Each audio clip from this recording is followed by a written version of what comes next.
Hello friends. आप लोगों का स्वागत है आपके अपने यूट्यूब चैनल स्टॉक्स वेल्थ में। हमेशा की तरह आज फिर मैं आपके लिए लेकर आया हूं शेयर मार्केट का डेली एनालिसिस। तो आज हम फिर से एनालिसिस करेंगे, इसका विश्लेषण करेंगे और कल की संभावना को तलाश करेंगे कि कल क्या हो सकता है।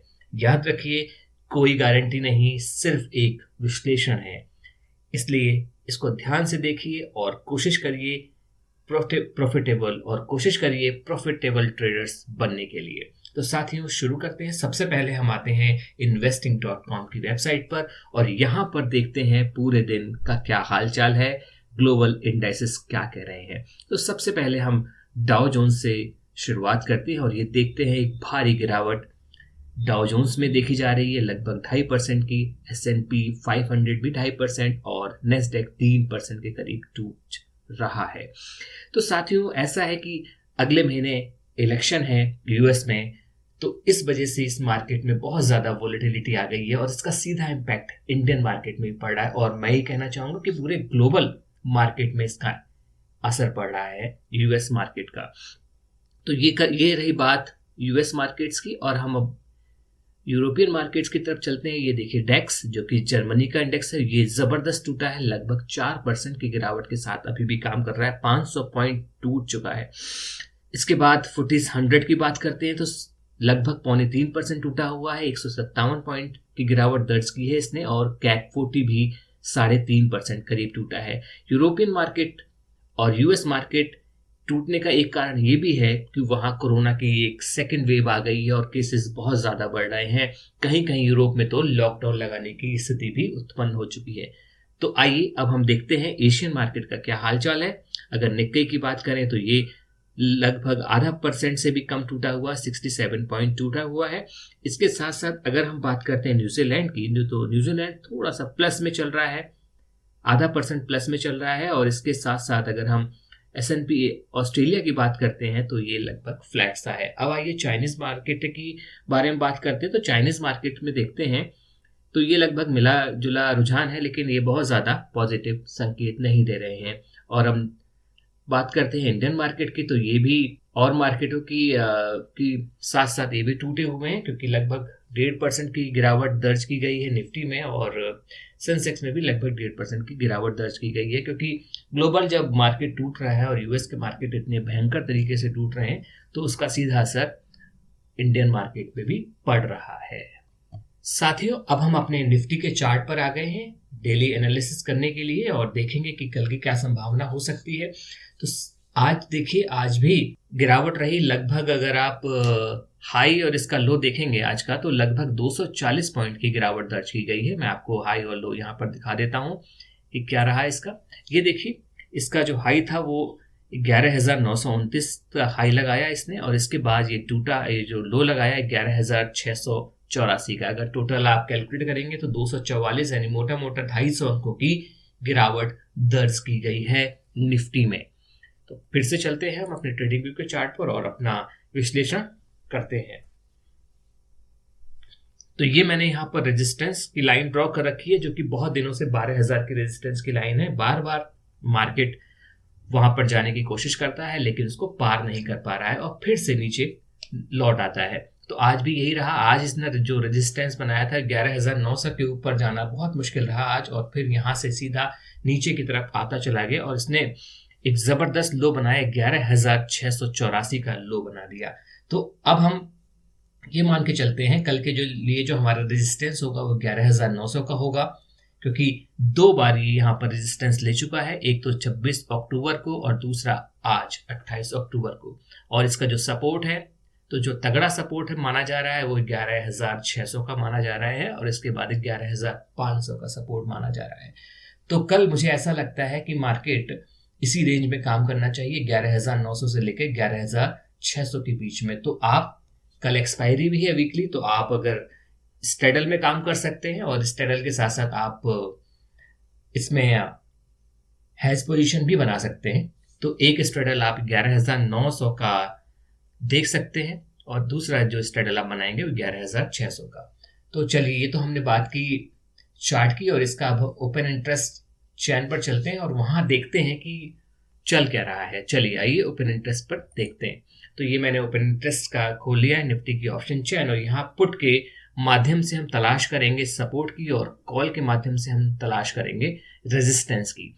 तो कल देखिए और आज में कितना अंतर आ गया है। कल जो परिस्थितियां थी एकदम अलग थी और आज की परिस्थितियां एकदम अलग हैं। कल जो कॉल साइड में हम देख रहे हैं तो अनवाइंडिंग बहुत ज्यादा हो रही थी, लेकिन अब यहाँ पर अनवाइंडिंग कम हो गई है, लोगों ने कॉल शॉर्ट करना शुरू कर दिया है। और अगर पुट की तरफ देखेंगे तो बहुत ही जबरदस्त अनवाइंडिंग हो रही है।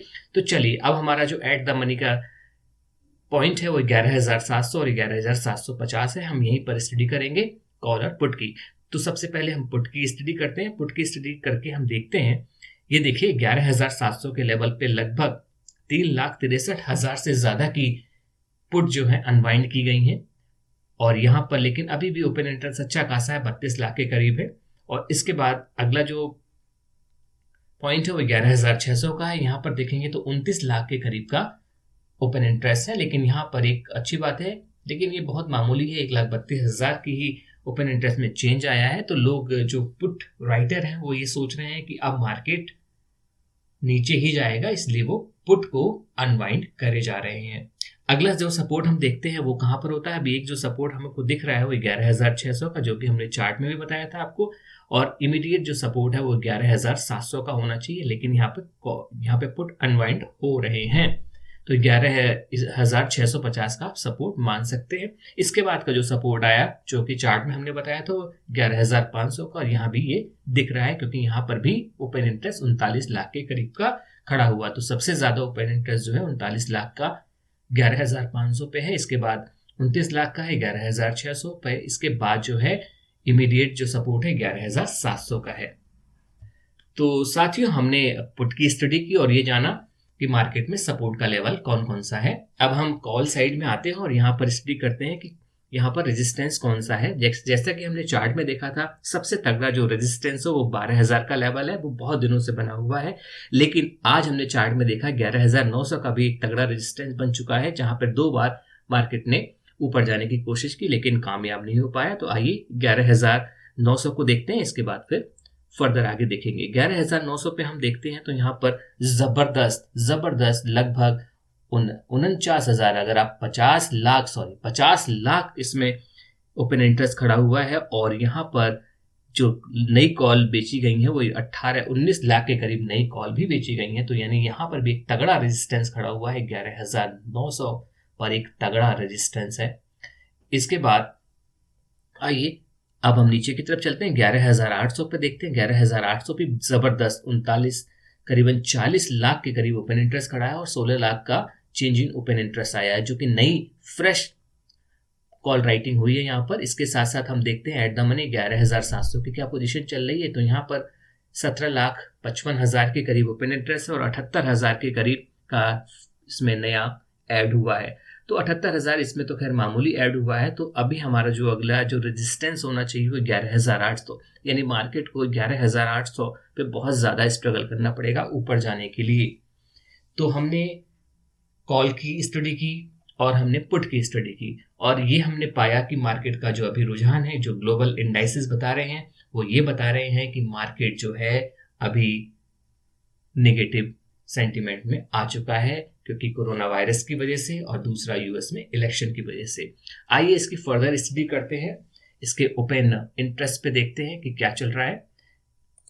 आइए, तो हमने ओपन इंटरेस्ट के चार्ट को भी खोल लिया है और इसकी एक्सपायरी जो है 29 अक्टूबर है, क्योंकि कल एक्सपायरी भी है, इसलिए मार्केट कल बहुत ज्यादा वोलेटाइल रह सकता है। अब यहाँ देखिए कल की परिस्थितियां एकदम बदल गई हैं। कल यहाँ पर जो था कि कॉल साइड में लोग मैदान छोड़ छोड़ के भाग रहे थे, लेकिन आज पुट साइड में एकदम मैदान छोड़ के भाग चुके हैं। तो इसका मतलब ये है, अगर हम इसको चार्ट को देखें तो ये अनुमान लगा सकते हैं कि यहाँ पर रेजिस्टेंस का जो लेवल है वो बहुत जबरदस्त है, लेकिन इसमें सपोर्ट तो काफी कम हो चुका है। देखिए रेजिस्टेंस 11,700 का है, इसके बाद 11,750 पे भी तगड़ा रेजिस्टेंस है, और फिर 11,800 और फर्दर 12,000 पे तो बहुत तगड़ा रेजिस्टेंस खड़ा ही है। लेकिन अगर कॉल साइड की बात करें तो कॉल तो बहुत ही मामूली है। इसमें आप ये देखेंगे कि पुट साइड में बात करें तो पुट साइड में काफी कम सपोर्ट रह गया है। देखिए सब लोग अपने यहाँ से अनवाइंड कर रहे हैं, तो इससे भी ये अनुमान लग सकता है कि मार्केट का जो रुझान है वो निगेटिव ही है। तो चलिए अब पीसीआर रेशियो को भी देख लेते हैं और मैक्स पेन को भी देखते हैं और समझते हैं कि वहां की पर क्या पोजीशन चल रही है। तो आइए हम पीसीआर रेशियो को देखते हैं। तो 0.90 है, ये नेगेटिव भी बता रहा है, लेकिन जो मैक्स पेन है 11,750 है, बुलिश दिखा रहा है, लेकिन मामूली सी बढ़त दिखा रहा है। तो ओवरऑल आज हमने स्टडी की, निफ्टी की चार्ट की स्टडी की, और हम इस नतीजे पर पहुंचे हैं कि जो मार्केट का रुझान है अभी के हिसाब से वो नेगेटिव ही है। लेकिन कल क्या होगा इसके बारे में कल पता लगेगा, क्योंकि मार्केट की जो परिस्थितियां हैं वो मेरी संभावना से काफी परे हैं। तो अभी का हमारा जो रेजिस्टेंस लेवल है वो 11,900 का है और जो सपोर्ट है 11,600 का है। मार्केट हो सकता है इसी के बीच क्लोज हो जाए, तो आप अपने इसी हिसाब से कॉल और पुट में काम करें। और मैं आशा करता हूं आपको ये मेरा वीडियो पसंद आया होगा और आप कॉल और पुट की अच्छे से आप ट्रेड करें और प्रॉफिटेबल ट्रेडर बने।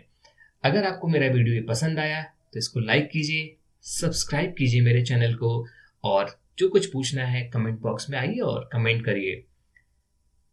Thank you for watching my video.